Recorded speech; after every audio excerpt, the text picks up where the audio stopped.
And so in the context, this emerges Ilhan Omar basically saying, and I think, look, I'll just stipulate, I've kind of removed the nuance in my analysis because I think there are times and places for things, and I think that there was a time when maybe you could have a carefully calibrated conversation where calling her anti-Semitic or calling her into question for criticizing Israel is wrong, flat out wrong. It's a smear. It's dishonest. It's disgusting.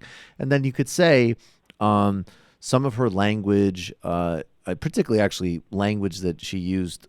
The only one that's been identified to me was the "hypnotize the world" tweet from 2012, and I think yes, that's legitimately ill-considered and just strategically don't do that.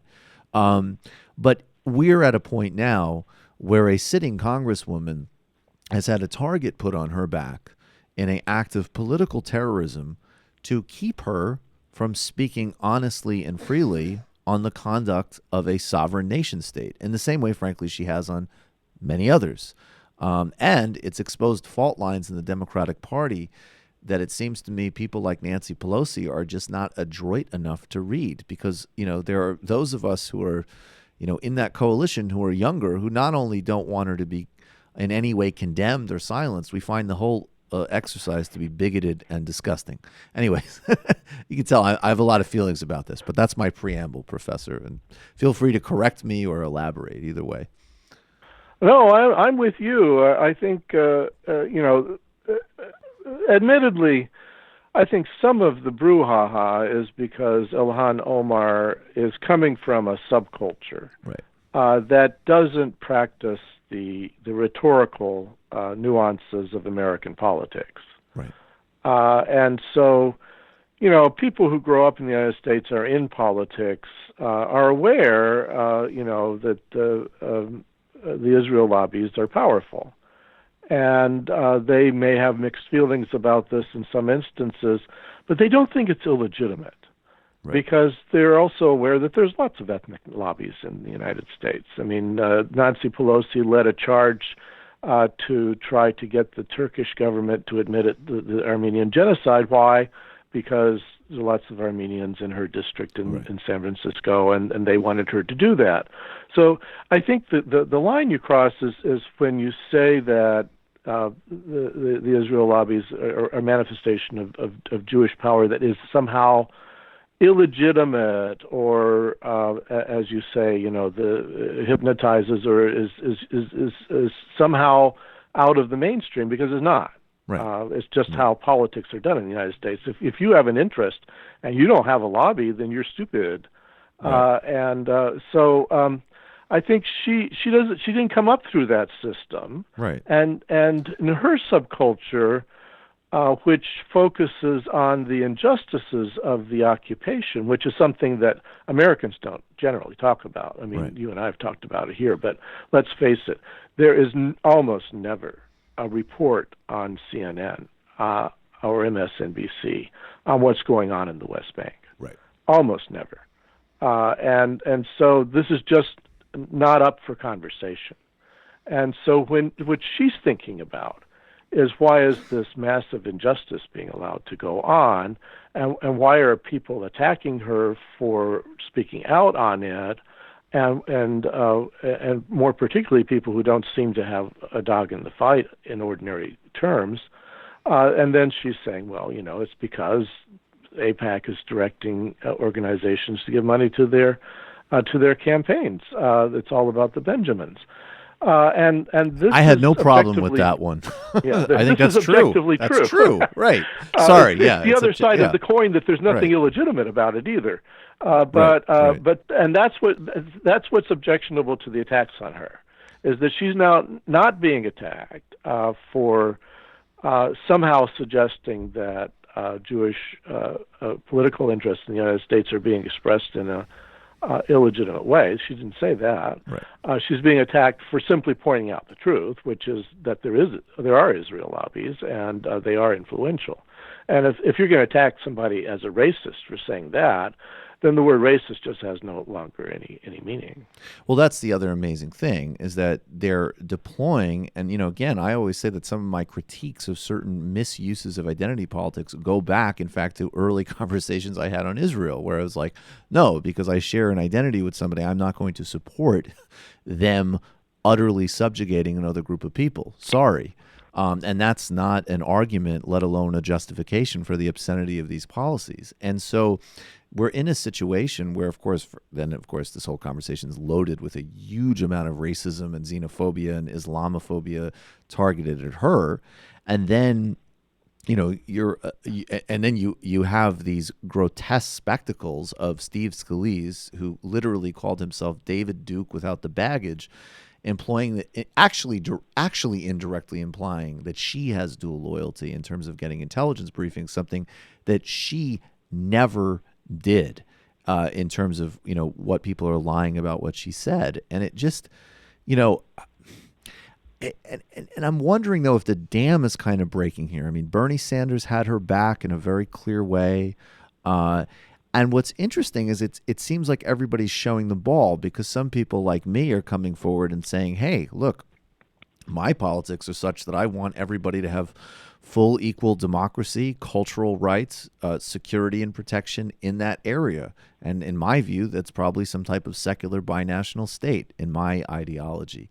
And then people like Brett Weinstein, who've been smearing and lying about, and in a very bizarre and sick way, Ilhan Omar for a while, are coming out and basically saying, essentially, yes, that criticism of Israel is a form of anti-Semitism, which obviously, in my view, is in fact anti-Semitic, because you're reducing a incredibly persecuted and global population to one nation state, which is inaccurate.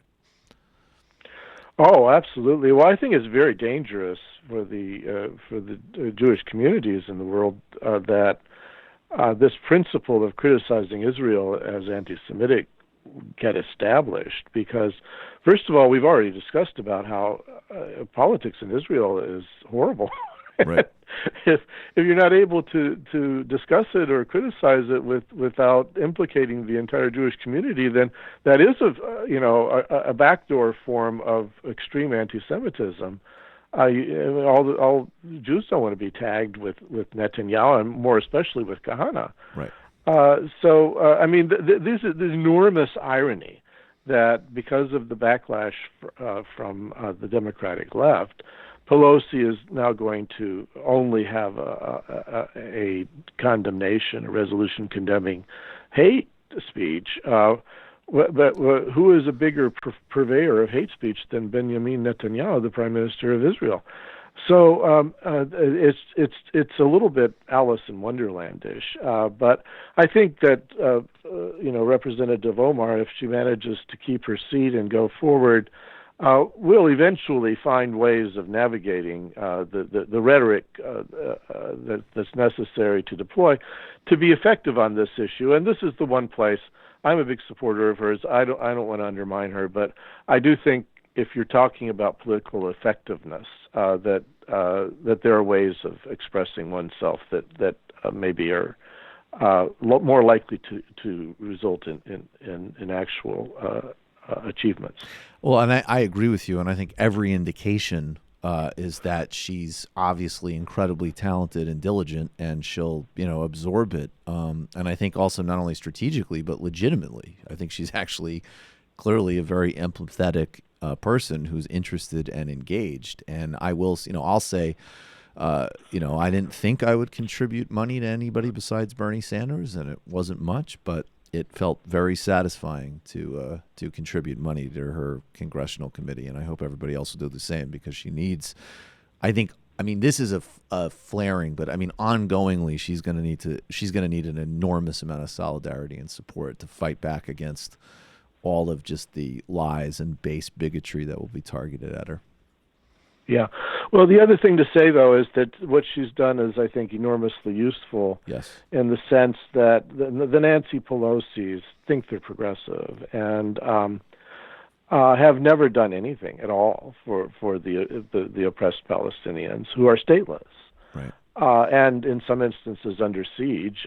In other instances, are actively having their property and their rights stolen from them by armed Israeli squatters on their land.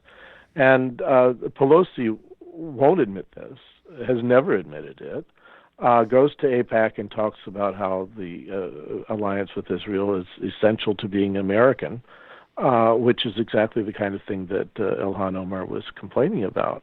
And the Democratic establishment has to come to terms with the reality of the occupation, which is not going away, right. Which is going to produce more and more crises. And my nightmare is that some way, somehow, the Israeli far right will find a way to destroy the Dome of the Rock and the mosque, the Aqsa Mosque, and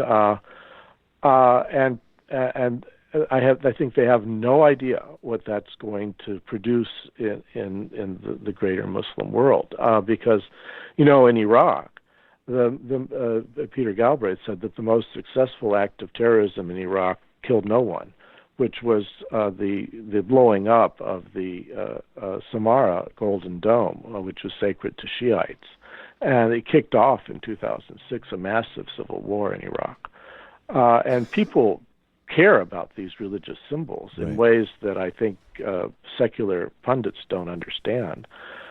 So there are lots of things about the occupation that could produce further conflict and very dire conflict, but that's the one that's foremost in my mind.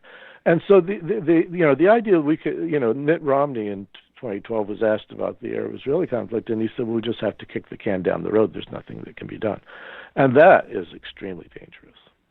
Professor Juan Cole, he's the author of Muhammad, Prophet of Peace. You got to read Informed Comment if you want to understand what's happening in the broader MENA region, but also other things like sustainable energy. It's an indispensable resource. I learned so much from you.